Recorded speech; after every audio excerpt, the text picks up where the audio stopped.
वही भाभी जो आप एक अरसे से करना चाहती हैं। निकलो यहां से, अभी के अभी निकलो यहां से। मार्च 2016 में गृहिणी और 2 बच्चों की मां अंजलि राठौड़ का मर्डर उसी के घर के अंदर हुआ था। अंजलि का पति निखिल राठौड़ इस मर्डर में मुख्य संदिग्ध रहा था। क्यों मारा होगा निखिल ने अपनी पत्नी को? इस सवाल का जवाब इन्वेस्टिगेशन को कभी नहीं मिला। मर्डर का मोटिव और मर्डर कैसे हुआ, इसे एस्टैब्लिश करने के लिए इन्वेस्टिगेटिव टीम के हाथ कुछ नहीं लगा। अब 2 साल बाद अंजलि मर्डर केस फिर खुलने जा रहा है। केस में एक बहुत ही अहम कड़ी इन्वेस्टिगेशन से छूट गई थी। ट्रेनिंग के बाद ये मेरी पहली पोस्टिंग थी और सबसे पहले मैंने सारे अनसॉल्व केसेस की फाइलें मंगवाई और उन्हें स्टडी किया। इन केसेस में से ये एक केस था जो मुझे लगा दोबारा जांच होनी चाहिए इसमें।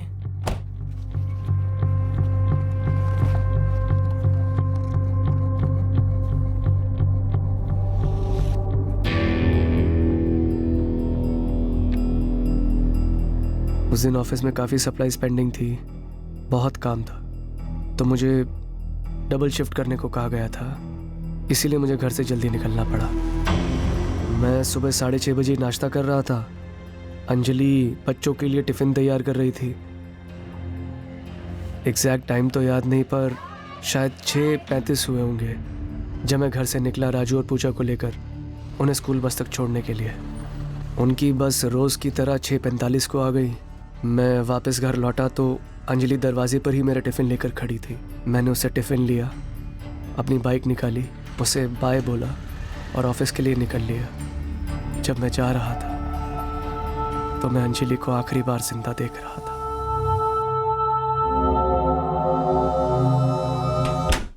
मैं घर पर खाना बना रही थी, कुछ 12:45 हुआ होगा जब अचानक मैंने राजू और पूजा की चिल्लाने की आवाजें सुनी। शांति आंटी, शांति आंटी, शांति आंटी, शांति आंटी, शांति आंटी।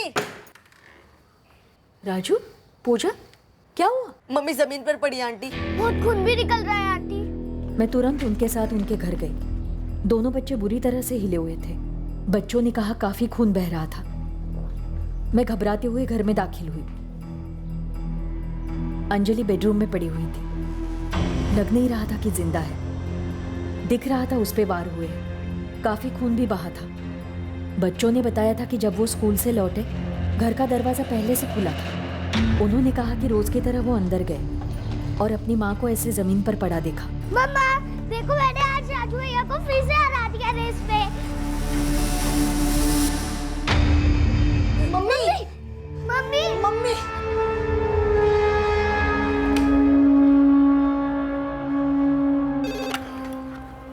इंस्पेक्टर श्रीवास्तव। इंस्पेक्टर, मैं संध्या सिंह बोल रही हूँ। जय हिंद मैडम। श्रीवास्तव, मैं पिछले 2-3 दिन से अंजलि मर्डर की स्टडी कर रही हूँ। जी मैडम, वो मेरा ही केस था 2 साल पहले। कल्प्रिट अभी तक पकड़े नहीं गए हैं। जी मैडम, वो केस अभी तक सॉल्व नहीं हुआ है। हमने 1 साल पहले फाइल दोबारा से खोली भी थी, लेकिन फिर वही डेड एंड। श्रीवास्तव, मुझे लगता है कि एक बहुत इंपॉर्टेंट एस्पेक्ट शायद इस केस में छूट गया है। बच्चों की स्टेटमेंट ली गई थी? जी बिल्कुल ली गई थी। उन्होंने ही तो सबसे पहले अंजलि राठौड़ की डेड बॉडी देखी थी, अपनी माँ की डेड बॉडी। दरवाजा पहले से ही खुला था दीदी। बेटा, जब तुम लोग स्कूल बस से उतरे तब तुमने घर से निकलते हुए किसी को देखा था या कॉलोनी में किसी को आसपास देखा हो? नहीं, हम तो रोज की तरह रेस लगाते हुए आए।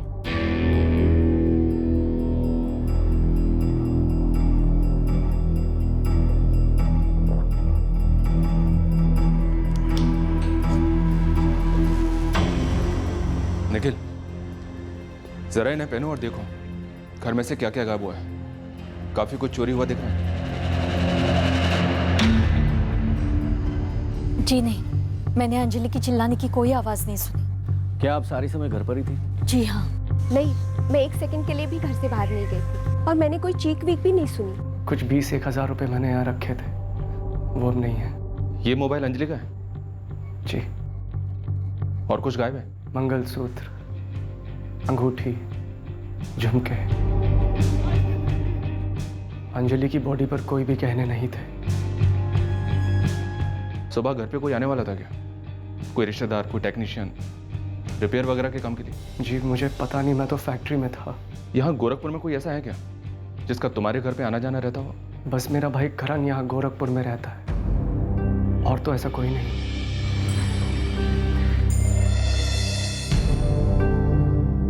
निखिल भैया, ये सब कैसे? पता नहीं कैसे हो गया ये सब। सुबह सुबह अंजलि से मिलके निकला था, और अब मम्मी पापा को फोन किया भैया? निकले कुशीनगर से। कोई सेक्सुअल असॉल्ट नहीं हुआ, कोशिश भी नहीं की गई। गला काटे जाने के अलावा पेट में 3 बार स्टैबिंग हुई है। स्टैबिंग किससे हुई होगी? किचन के चाकू से? चाकू था, बट फिलहाल ये कह नहीं सकते कि कौन सा था। पूरा घर तहस नहस कर रख दिया हमलावर ने, लेकिन घर में जबरदस्ती एंट्री नहीं थी। ड्राइंग रूम में सब कुछ बिखरा पड़ा था, लेकिन ऐसा कोई एविडेंस नहीं था कि अंजलि ने हमलावर को पानी या चाय ऑफर की थी। इसलिए थोड़ा डाउट है कि क्या खूनी पहचान वाला था या नहीं। तो फिर बॉडी बेडरूम में कैसे पाई गई थी? और अगर हमलावर अनजान था तो फिर अंजलि के दरवाजा खोलते ही उसे मार डालता, और अगर अजनबी था तो फिर अंदर लाने के बाद उसे बेडरूम में क्यों ले गई? अंजलि का फ़ोन चेक किया सर, ऐसा कोई भी कॉल आया या गया नहीं जो हिंट देता हो कि सुबह कोई आने वाला था। बिना फ़ोन किए आया होगा शायद, और ऐसा लगता नहीं कि कोई राह चलता क्रिमिनल था। घर में घुसा, लूटा, मर्डर किया और भाग निकला। जो भी आया होगा कुछ तो बातें हुई होंगी, जिसके बाद अंजलि बेडरूम में गई होगी और कल्प्रिट ने अटैक किया होगा। अंजलि की बॉडी बेडरूम के दरवाजे के पास पड़ी थी, जमीन पर। मतलब इस बात के पूरे चांसेस हैं कि अटैक बेडरूम में घुसते ही हुआ होगा। एक और बात है, बिस्तर पर कोई सिलवटें नहीं थी।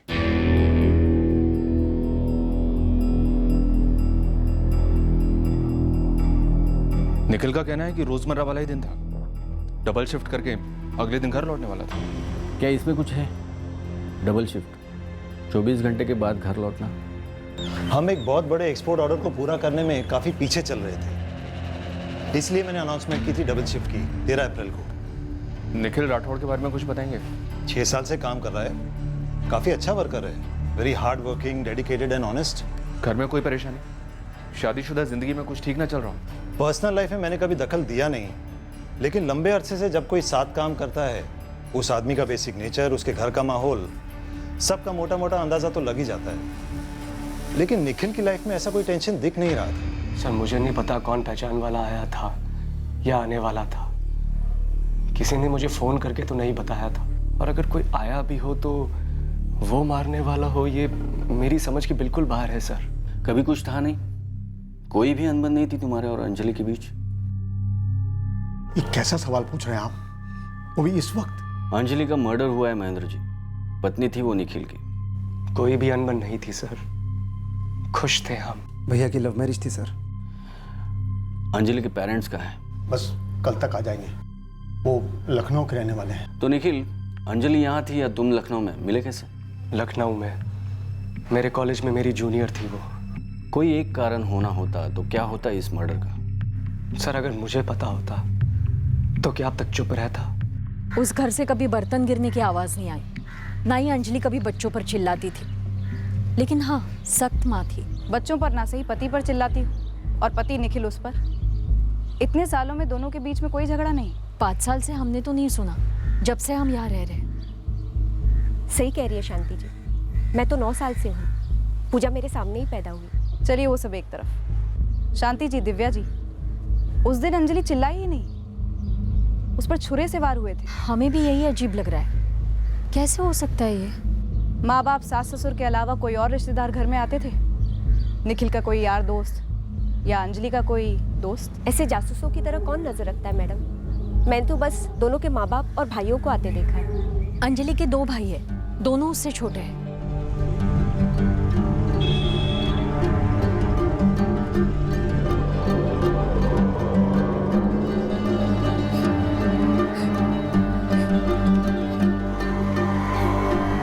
मेरा किराए का रूम है सर, नित्य विहार में।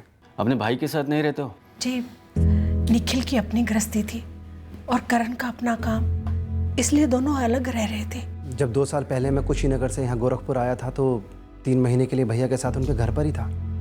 और इसके बाद भी जब भी मेरे मकान की लीज खत्म होती थी तो नया मकान मिलने तक मैं भैया के साथ ही रुकता आया हूँ। अंजलि का अपने घर वालों के साथ, अपने भाइयों के साथ कैसे रिश्ते थे? अच्छे थे सर, इकलौती बहन थी दोनों भाइयों की।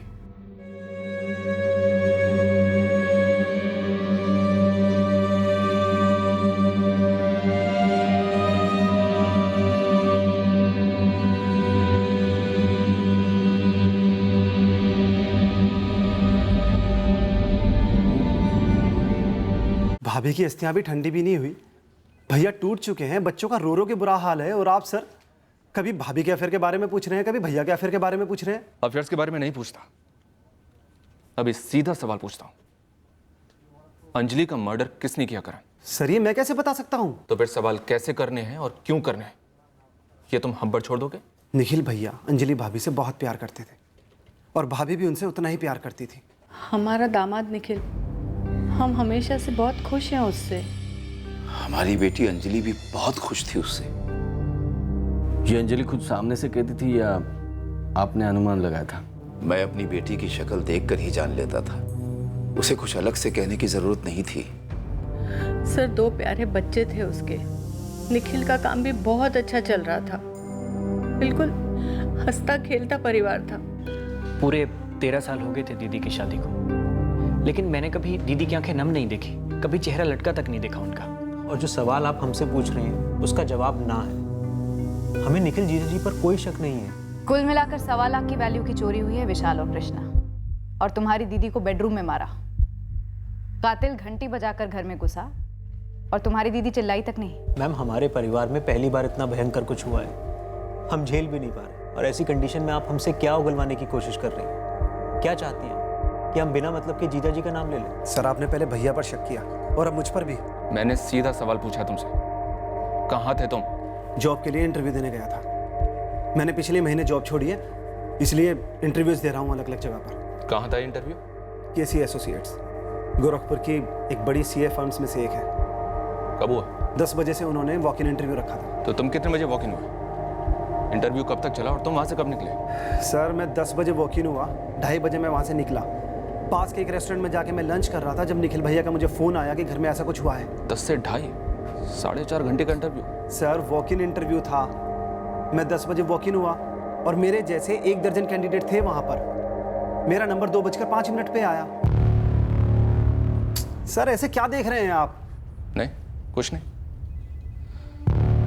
तुम अपने नए किराए के मकान में 1 हफ्ते पहले शिफ्ट हुए थे, ऐसा तुमने हमें बताया। जी 10 मार्च को मेरे पुराने वाले घर की लीज खत्म हुई थी। एक्सटेंशन दे नहीं रहा था मकान मालिक, तो मैं भैया के पास आकर रहने लगा, और जैसे ही मुझे मेरा नया घर मिल गया तो 7 अप्रैल को मैं अपने नए घर में शिफ्ट हो गया। महेंद्र और योगिता निखिल के असली माँ बाप नहीं है? महेंद्र ने गोद लिया है निखिल को। इसमें इतनी चौंकने वाली क्या बात है? निखिल ने हमें ये बात बताई ही नहीं। उसने कहा वो उसके माँ बाप है तो इसका मतलब करण उसका सगा भाई नहीं है। जब मैंने ही अपने आप को कभी सौतेला नहीं माना तो आपको क्यों बोलता? ये बात हमें पहले क्यों नहीं बताई? सर आप इस सब में क्या ढूंढ रहे हैं? तुम्हारे बीवी के हत्यारे को, उस छुपे कारण को ढूंढ रहे हैं जिसकी वजह से यह मर्डर हुआ। और कोई बात जो हमसे छुपाई जाती है हम उस पर शक करते ही करते हैं। निखिल पत्नी मरी है मेरी सर, मेरे बच्चों ने अपनी माँ खोई है, हमें सिर्फ उस कातिल के पकड़े जाने से मतलब है, और आप हैं कि अपने बेमतलब के सवालों से हमारा दर्द और बढ़ाते जा रहे हैं। कुछ समझते हैं आप किस दर्द से गुजर रहे हैं हम इस वक्त? पिछले 4 दिनों में निखिल हमने इलाके के 23 छटे हुए हिस्ट्री शीटर्स को तोड़ा है, और इस वक्त और 4 से सख्त पूछताछ हो रही है, और हमारा शक और भी बढ़ते जा रहा है कि ये मर्डर किसी हिस्ट्री शीटर ने नहीं किया है। हत्यारा घर का है निखिल, और तुम हमें घर में झांकने ही नहीं दे रहे हो। कह रहे हो ना तुम्हारा अफेयर है ना अंजलि का था। क्योंकि नहीं था, हमारा अफेयर एक दूसरे के साथ था, गहरा प्यार था। फिर कौन? ये कौन जो है, ये कोई ऐसा है जिसे अंजलि ने घर में आने दिया, पर उस पर अंजलि को रत्ती भर का भी शक नहीं था कि वो उस पर जानलेवा हमला करेगा। भरोसा था उस पर जो उसने तोड़ा। निखिल ने हमें सामने से नहीं बताया कि महेंद्र और योगिता उसके माँ बाप नहीं, बल्कि उसे गोद लिया गया था, और करण उसका सगा भाई नहीं था। ये बात हमें खटक रही थी। हमने करण के बारे में यस सर, 14 अप्रैल को हमने वॉक इन इंटरव्यूज रखे थे, सुबह 10 से शाम 4:30 तक। ये देखिए मिस्टर करण राठौड़, 14 अप्रैल इनका इंटरव्यू टाइम 2:05 को आया और 2:30 को यहाँ से निकले। करण कब आया था? सुबह 10 बजे? यस सर, साइन इन है।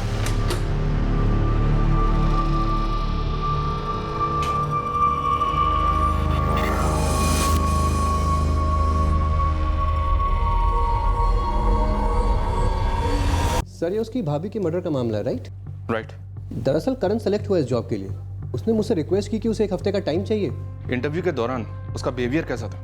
Nervous, disturbed? नहीं सर, अगर ऐसा होता तो मुझे सेलेक्ट ही नहीं करते। इनफैक्ट करण ने पूरे कॉन्फिडेंस के साथ जवाब दिए थे और सही जवाब दिए थे। फैमिली ने हमसे एक और बहुत बड़ी बात छुपाई थी, एक अनबन जो लखनऊ में छुपी बैठी थी। अंजलि के सबसे छोटे भाई कृष्णा को आ रहे हाथों लीजिए साहब, सारे रिपोर्ट्स निकलवाई है। जमीन का माजरा है इनके बीच। पर क्या कृष्णा ने अंजलि को मरवाया?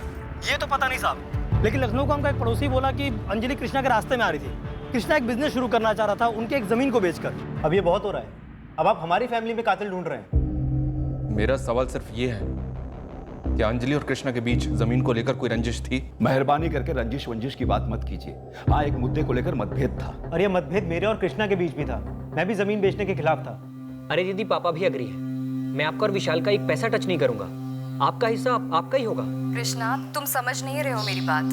मुझे शक नहीं है कि तुम हमारा हिस्सा हमें नहीं दोगे। मेरी आपत्ति सिर्फ जमीन अभी बेचने से। वही तो मैं भी कह रहा हूँ। और 1 साल में हमारी जमीन की कीमत क्या हो जाएगी? पर मेरे बिजनेस का मौका तो अभी है ना। एक बार हाथ से गया तो अगले साल नहीं आएगा, और अगले साल तो दूर की बात फिर कभी नहीं आएगा। तो क्या करें? मैं तो ना कह रही हूँ बेचने के लिए। ठीक है, तो मत बेचिए। बस आप और विशाल मुझे लोन दे दीजिए मेरे बिजनेस के लिए, और अगले साल जब आप उस जमीन को 2 गुनी कीमत पर बेचोगे तो अपने अपने लोन का पैसा काट लेना मेरे हिस्से में से। कृष्णा, गलत बात। ये तो तुम सर पे बैठकर अपनी मर्जी चला रहे हो भाई। दीदी, ये बात मैं भी बोल सकता हूँ कि तुम दोनों मिलकर मेरे बिजनेस प्लान को नाकाम कर रहे हो, साजिश कर रहे हो मेरे खिलाफ। ठीक है, लेकिन इन्हें करने दो जो ये करना चाहते हैं। मैं भी वही करूंगा जो मेरे लिए सही है। फिर मुझे मत कहना। सर, वो कोई धमकी नहीं थी। मेरा मतलब था मार्केट से लोन उठाना, ज्यादा इंटरेस्ट पर। लेकिन मैं कोई मर्डर वर्डर की नहीं सोच रहा था। ये तो तुम अब कह रहे हो, जबकि तुम्हारी दीदी का मर्डर हो चुका है। सर, मेरी अपनी दीदी थी, अपनी दीदी। उनको मारने से पहले मैं खुद मर जाता। Please sir, please.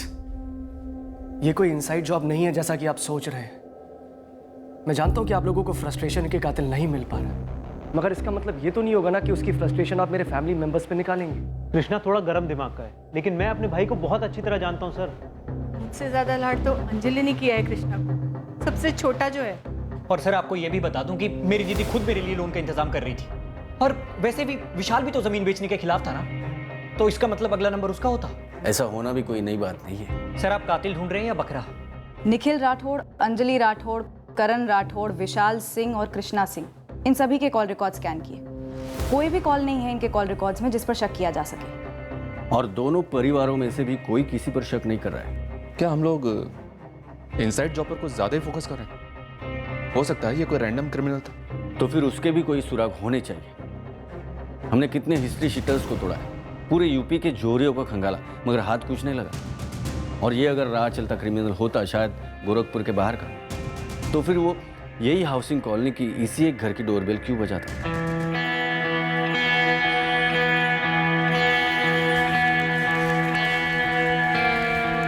ये आदमी हिस्ट्री शीटर था या सुपारी उठाने वाला किलर, या फिर एक बनाया हुआ एंगल, एक सोची समझी चाल, या सचमुच एक सरफिरा और इस केस का मुख्य आरोपी? ये मनीष यादव है। निखिल ने ये बात भी हमसे छुपाई थी। हम इन्वेस्टिगेशन के डेड एंड पर पहुंच चुके थे, 3 हफ्ते हो चुके थे। तब हमारे एक खबरी ने ये एंगल ढूंढ निकाला। निखिल, मनीष यादव के बारे में कुछ नहीं बताओगे? मनीष यादव? नहीं जानते? झड़प हुई थी तुम्हारी उसके साथ? ओ हाँ हाँ, मनीष यादव। वो कैसे छूट गया मेरे दिमाग से।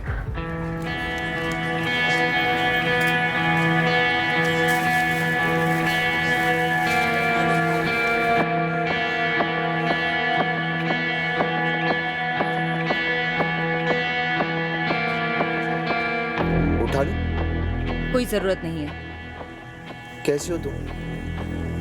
ठीक। क्या बात है? मुझे तुमसे कुछ कहना था। कल से तुम मेरा पीछा कर रहे हो ना? कल भी तुम मार्केट में थे। क्यों कर रहे हो मेरा पीछा? वही, मुझे तुमसे कुछ कहना है। क्या? मैं तुमसे शादी करना चाहता हूँ। क्या बकवास कर रहे हो तुम? तुम्हें दिखाई नहीं देता मैं शादीशुदा हूँ? दिखता है ना, पर तुम मुझे सपनों में दिखती हो, मेरे बाहों में दिखती हो, तुम मुझे हर जगह दिखती हो। मेरे लिए बनी हो तुम।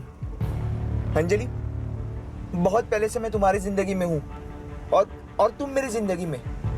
देखो, मेरा पीछा करना बंद कर दो।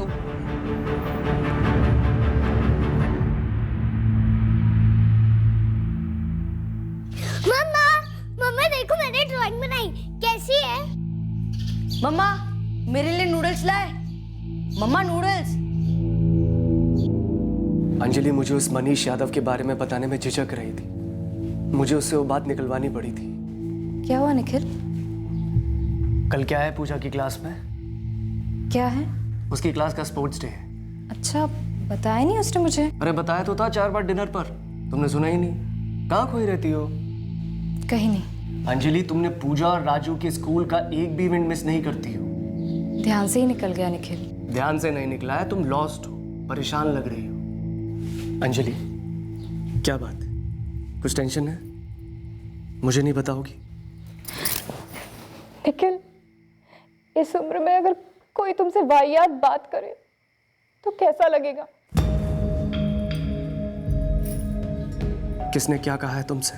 तुम्हें लगेगा कि कहीं तुम्हें कोई खोट तो नहीं है, तुमने कुछ गलत कहा तो नहीं, गलत पहना तो नहीं। अरे पर हुआ क्या है? निखिल, वो 3 दिन से मेरा पीछा कर रहा है।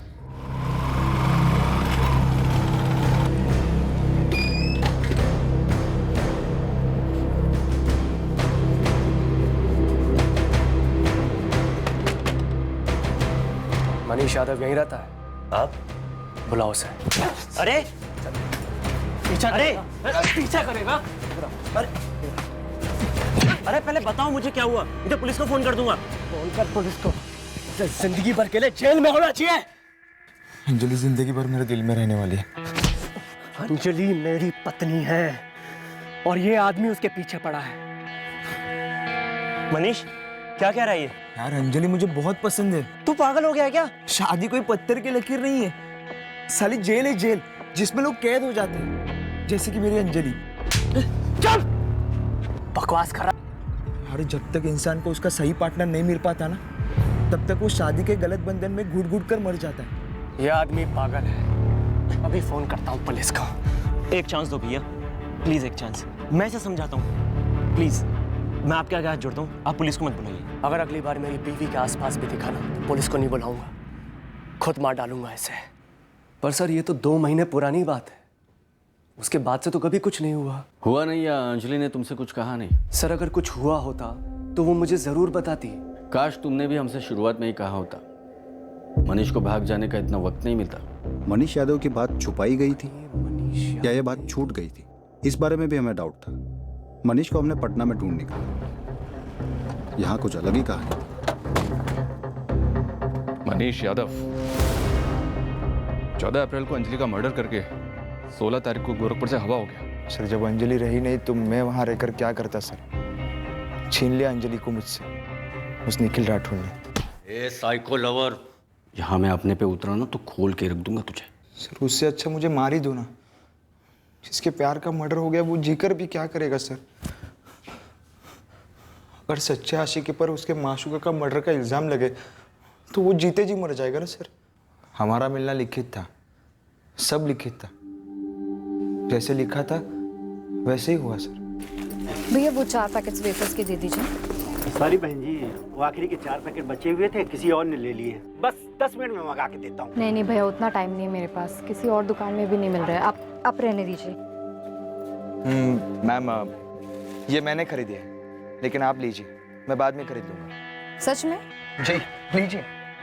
Thank you so much. दरअसल ये मेरे बच्चों के लिए है, उनको क्लास से पिक करना है ना, लेट हो रही हूँ। लिखित था, सब ऊपर से लिखित था, हम इस तरह मिलेंगे।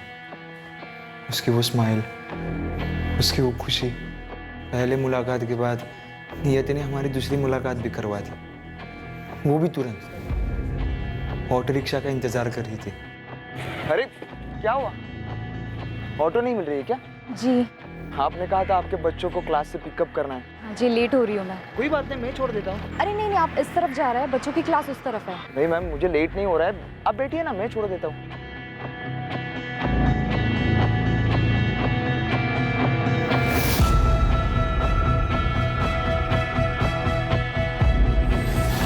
सर, आपके साथ कभी ऐसा हुआ है, मतलब आपके सामने आपका प्यार आया हो, आपके पास बैठा हो, बहुत करीब? हाँ हुआ ना, अभी अभी हुआ, जब तू हाथ लगा और मर्डर केस क्लोज करने का टाइम आ गया। साले साइको, फिर तूने उसका घर पता किया रोज टॉक करता रहा, प्रपोज किया उसको, ये जानते हुए भी कि वो शादीशुदा है। सर मैंने उसके पति को भी कहा, आपको भी कहता हूँ, जब तक जिसको अपना तय हुआ जीवन साथी नहीं मिलता तब तक वो गलत बंधन में बंधा रहता है। क्यों मारा? मैंने उसे नहीं मारा सर। मैंने जब अखबार में पढ़ा तो मैं तुरंत जान गया, नियति ने अंजलि को भी एहसास दिलाया कि वो सिर्फ मेरी है। और ये बात वो उस निखिल राठौड़ को बर्दाश्त नहीं हुई सर। उसने खून कर दिया उसका, मेरी जिंदगी छीन ली सर। वो खूनी है, दो खून किए उसने, एक मेरे अंजलि का और एक मेरा। हमने मनीष से सख्त तरीकों से पूछताछ की, लेकिन वो साइको है, मना करता रहा। हमने उसके फ़ोन लोकेशंस भी मैच किए, लेकिन अंजलि के घर के आसपास कहीं नहीं था वो। और ऑब्वियसली अंजलि तो उससे नफरत करती थी, तो वो मनीष के लिए दरवाज़ा क्यों खोलती और क्यों उसे अंदर आने देती? एग्जैक्टली। फिर पिछले साल, मतलब अंजलि के मर्डर के 1 साल बाद, हमने एक गैंग को पकड़ा था जो घरों में घुसकर गहने वगैरह चुराते थे। इस दौरान मर्डर्स भी किए थे उन्होंने, छुरे से, उन्हें भी खंगाला, लेकिन अंजलि मर्डर केस से लिंक नहीं कर पाए। पति निखिल राठौड़? निखिल हमारा सस्पेक्ट तो था उस वक्त, अब भी मुझे उस पर डाउट है, लेकिन उसके अगेंस्ट में कुछ नहीं मिला कभी। मैं निखिल के कॉल रिकॉर्ड्स देख रही थी। पड़ोसिन शांति ने दोपहर 12:55 पर निखिल को कॉल किया था अंजलि के मर्डर की इन्फॉर्मेशन देने के लिए, और एफआईआर कॉपी के हिसाब से 1:15 के आसपास निखिल अपनी फैक्ट्री से घर पहुंचा, मतलब 20 मिनट। लेकिन 14 अप्रैल की सुबह वो घर से फैक्ट्री के लिए निकलता है लगभग 6:45 बजे, और बाइक से फैक्ट्री पहुंचता है 7:30 बजे, 45 मिनट। आते वक्त 20 मिनट, जाते वक्त 45 मिनट। ऐसा क्यों? सुबह सुबह जाते समय मुझे 45 मिनट इसलिए लग गए थे क्योंकि मेरी बाइक खराब हो गई थी। फिर मैं मैकेनिक के पास पहुंचा तो उसने मुझे बोला थोड़ा समय लगेगा। फिर मैंने ऑटो का वेट किया, काफ़ी देर वेट करने के बाद मुझे ऑटो मिला और मैं फैक्ट्री पहुंचा। हमने उस मैकेनिक से बात की, उसका भी यही कहना था जो हमें निखिल ने बताया था। बच्चे पूजा और राजू से पहले स्टेटमेंट के अलावा अलग से कोई बात हुई थी? क्या बात करते, मर्डर के दौरान वो स्कूल में थे और माँ को देखने के बाद शॉक में। बच्चों से बाद में बात होनी चाहिए थी श्रीवास्तव, आखिर बच्चे हैं, झूठ तो बोलेंगे नहीं। पति पत्नी के बीच अगर कोई झगड़ा था, रंजिश थी, तो बच्चे काफ़ी कुछ बता पाते। ये आपको कोई बाहर वाला या पड़ोसी नहीं बता पाता। हमें नहीं लगा था बच्चे इस बारे में कुछ बता पाएंगे। श्रीवास्तव, बच्चों से दोबारा बात कीजिए। बच्चों को पता होगा कि घर में कौन आता जाता है, घर पे किसके किसके साथ क्या इक्वेशंस है। करण, जिसका अक्सर आना जाना रहता था निखिल के घर में, उसने भी निखिल और अंजलि के बीच कोई भी झगड़ा होने की बात को मना किया था। अंजलि ऐसी मालूम नहीं होती जो अपने निजी सेंसिटिव मामले अपने देवर के साथ डिस्कस करे। निखिल भी नहीं करता होगा। एज पर निखिल स्टेटमेंट, ये मनी स्टॉकर वाली बात भी अंजलि ने उसे काफ़ी देर से बताई थी।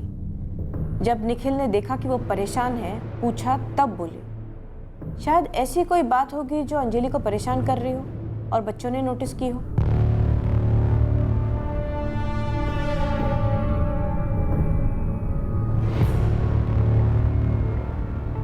ये 2 साल राजू और पूजा के लिए बड़े मुश्किल निकले हैं। मैंने एक भी बार उनकी माँ के बारे में उनसे बात नहीं की है। मैं नहीं चाहता कि राजू और पूजा फिर से वो दिन याद करें। उन्होंने अपनी माँ को खून से लथपथ देखा था, बहुत गहरा सदमा लगा था उन्हें। बड़ी मुश्किल से उन्हें उससे बाहर ला पाया हूँ। मैं समझ सकता हूँ निखिल, लेकिन उनकी माँ के हत्यारे आज भी आज़ाद हैं। जानता हूँ सर, और मैं खुद चाहता हूँ वो पकड़ा जाए, मगर मैं ये नहीं चाहता कि राजू और पूजा फिर से वो दिन याद करें। मतलब तुम नहीं चाहते कि अंजलि के हत्यारे पकड़े जाए? बच्चे उस हत्यारे को नहीं जानते हैं सर, उन्हें कैसे पता होगा? और अगर पता होता तो आपको पहले नहीं बता देते। निखिल, वो शायद अब कुछ बोले, उस वक्त काफ़ी सदमे में थे। हमने भी उनसे कुछ बात नहीं की थी। अब हम दोबारा से उनसे पूछेंगे और हम पूरी केयर लेंगे, उन्हें कोई तकलीफ, कोई सदमा ना लगे। बात तब करनी चाहिए थी 2 साल पहले, पर अब तो करनी ही पड़ेगी।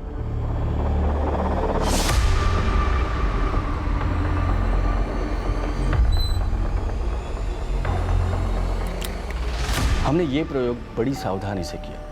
हमारी टीम मेंबर तृप्ति पूजा और राजू की दोस्त बन गई।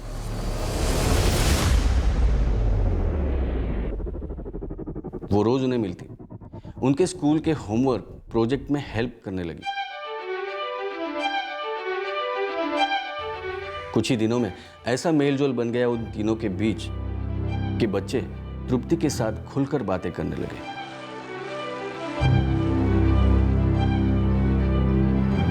उस पर भरोसा करने लगे और अपने दिल की बातें भी बताने लगे।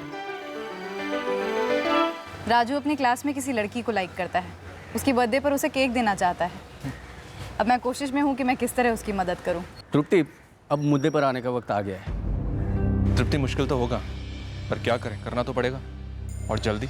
हमें पता करना होगा कि क्या वो ऐसा कुछ जानते हैं जो हमें हत्यारे तक पहुंचा सके। जी सर। तुमने निखिल में कोई बात नोटिस की, कोई हड़बड़ाहट, डर, कुछ भी? एक्चुअली नहीं सर। अगली मीटिंग में पूछ लो बच्चों से कि क्या उनके माँ बाप के बीच में कोई टेंशन थी। हमें नहीं पता था कि मर्डर के 2 साल बाद हम ये जो कोशिश कर रहे थे इसका कोई ठोस फायदा होने वाला था या नहीं।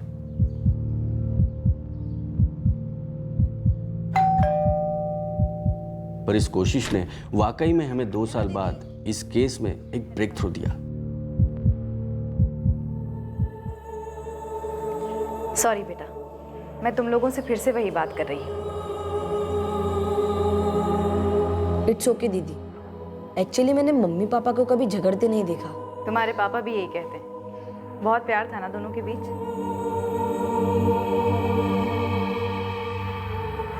लेकिन एक बार ना दीदी, मैंने मम्मी को रोते हुए देखा था रात को। पूजा और मैं सो रहे थे जब मैंने जोर से दरवाजा बंद करने की आवाज सुनी। मम्मी पापा के रूम का दरवाजा था वो।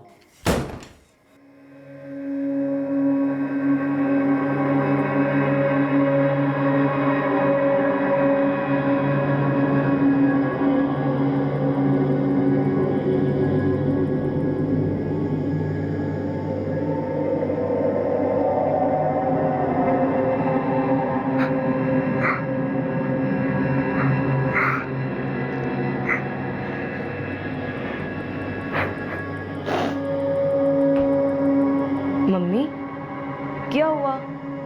आपने दरवाजा इतनी जोर से क्यों बंद किया? कुछ नहीं बेटा, वो हवा से बंद हो गया होगा। तू जा, सो जा। आप रो क्यों रहे हो? कुछ नहीं बेटा, वो मुझे पापा की याद आ रही थी ना, इसीलिए आंसू आ गए।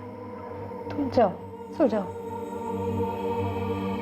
तुम्हें लगा मम्मी झूठ बोल रही थी? याद करके बता सकते हो बेटा, ये कब की बात है?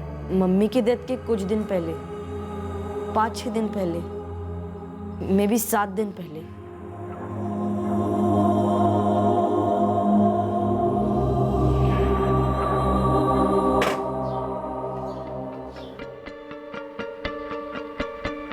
क्या हुआ राजू? एक और बात कहनी थी दीदी, जो मैं पूजा के सामने नहीं बोलना चाहता था। कौन सी बात? उस रात पापा घर पर नहीं थे। तो तुम्हारी मम्मी क्यों रो रही थी बेटा? पता नहीं दीदी, लेकिन ये तब हुआ जब करण चाचा अपने नए घर गए नहीं थे। तो उस रात करण चाचा घर पर थे? जी दीदी, जैसे ही मैं मम्मी के कमरे से अपने कमरे में लौट रहा था तो मैंने करण चाचा को देखा हॉल में। वो वहीं सोते थे।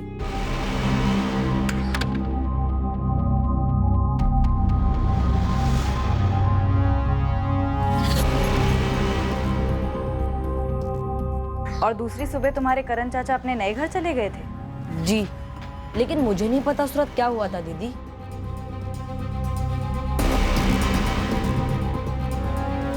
मैडम, आपने बिल्कुल सही लीड दी। क्या कहा बच्चों ने? आपने कल्प्रिट को पकड़ लिया? जी हाँ, 2 साल पहले उसे पकड़ लेना चाहिए था।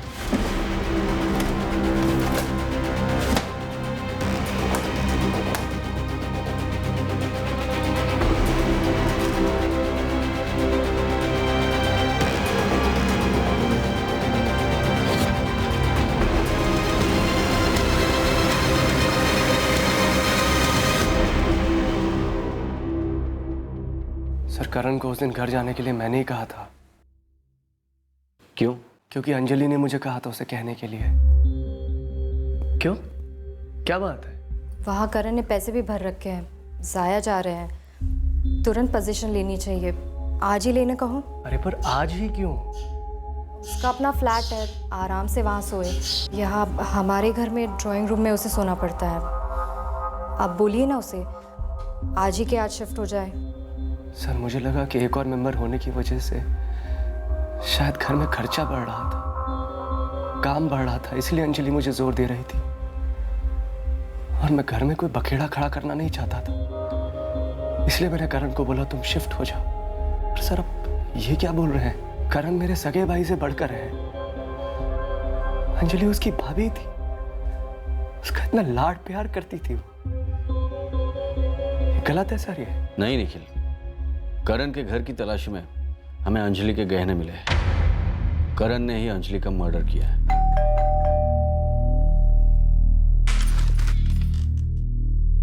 निखिल घर पर नहीं है। मैं भैया से मिलने नहीं आया हूँ भाभी। मत कहो मुझे भाभी और मत कहो उन्हें भैया। सॉरी अंजलि, अंदर तो आने दो।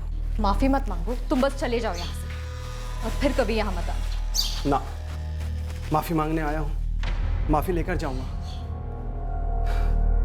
मैं हमेशा के लिए यहाँ से दूर चला जाऊंगा, कभी लौट कर नहीं आऊंगा। लेकिन जो मैंने किया है उसकी शर्म में मैं जी नहीं पाऊंगा।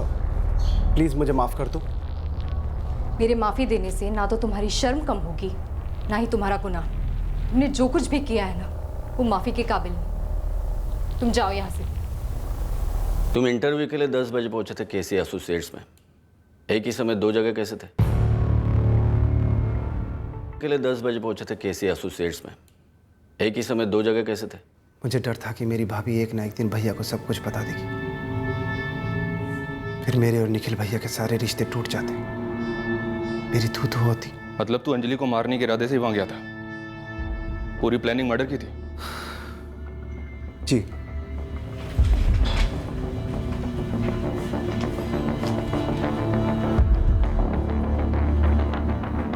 मैंने एक्स्ट्रा कपड़े और छुरा अपने साथ ले लिया था। मैंने अपना मोबाइल फ़ोन केसी एसोसिएट्स के ऑफिस में छुपा दिया था। मैं एक्स्ट्रा कपड़े अपने साथ लेकर गया था क्योंकि मुझे पता था उस पर ब्लड लगेगा। उसे बदलकर मैं केसी एसोसिएट से निकला।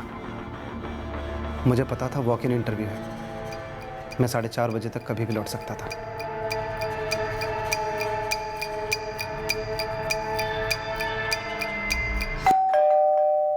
अपनी भाभी की तरफ तुम्हारा गलत इरादा उसी एक रात को अचानक तो उभरा नहीं होगा। पहले भी कोशिशें की होगी तुमने। जवाब दो करण। मैं वो क्या मैं क्या तुम उस मौके का इंतजार कर रहे थे कि कब तुम्हारा भाई काम से बाहर होगा, घर पर नहीं होगा, ताकि तुम कुछ कर सको?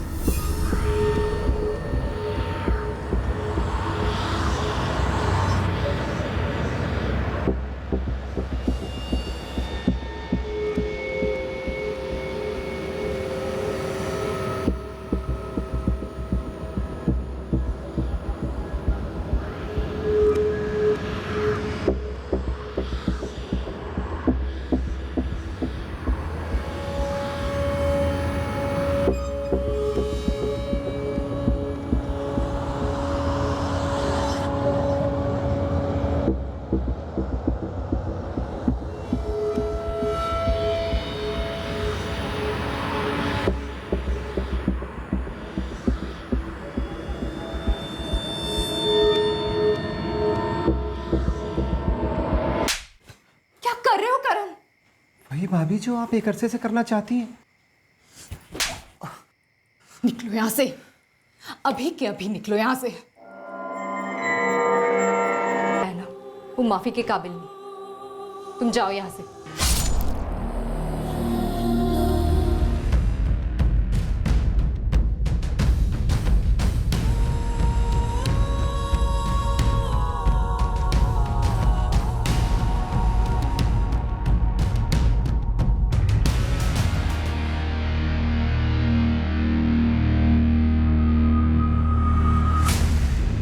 फिर मैं वहां से इंटरव्यू के लिए लौटा लगभग 1:30 बजे। और पूरे कॉन्फिडेंस से इंटरव्यू दिया, जॉब मिल भी गई। इतना शांत दिमाग कैसे आदमी हो तुम?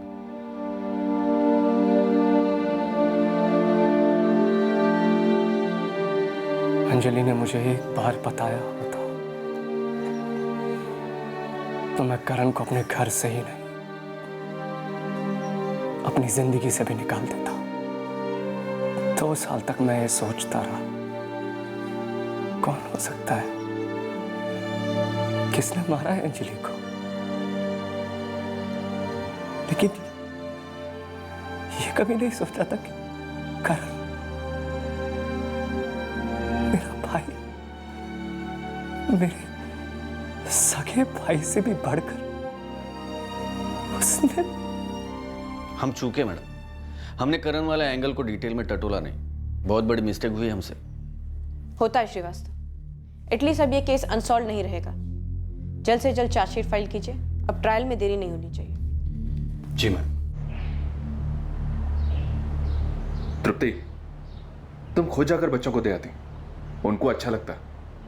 नहीं सर, ऐसे ही ठीक है, उनके लिए भी है और मेरे लिए भी। बाहरी दुनिया के खतरे से घर पर घात लगाए बैठा खतरा ज्यादा खतरनाक साबित हुआ। एक ऐसा खतरा जिसकी गंभीरता को अंजलि ने कभी भापा नहीं और जिसके होने की निखिल को भनक तक नहीं थी। खामोशी अक्सर ऐसे खतरों को हवा देती है, हिम्मत देती है। गलत करने वाला भले सबसे करीबी इंसान हो, उसे गलती का एहसास दिलाना जरूरी है। हाँ, आसान नहीं होता, कई और जिंदगियों के बिखरने की संभावना भी होती है, लेकिन चुप रहने से न खतरा टलता है न